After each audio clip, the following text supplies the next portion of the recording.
आरती ने प्रतिप्रदक्षिणा को यानी कानी च पापानि जन्मान्तर्गतानि च तानि सर्वाणि नश्यन्तु प्रदक्षिणायां पदे पदे।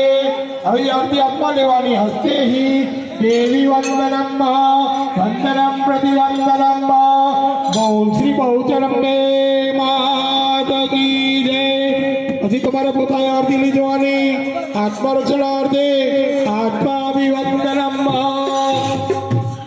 आवाहनम न जानामि समासम पूजा सेव न जानामि समत्व परमेश्वरी गतम पापम गतम दोषम गतम दारिद्र्यमेव च आगता सुख संपत्ति पुण्याच तव दर्शनात् मंत्रहीनम क्रियाहीनम भक्तिहीनम सुरेश्वरी यत्पुजितं मया देवी परिपूर्णं तदक्षमे यदा कदा प्रपन्नं च मंत्रहीनं यदभवेत् तक्ष सर्वक्षम्यतां देवी प्रसीद परमेश्वरी प्रसीद परमेश्वरी प्रसीद परमेश्वरी।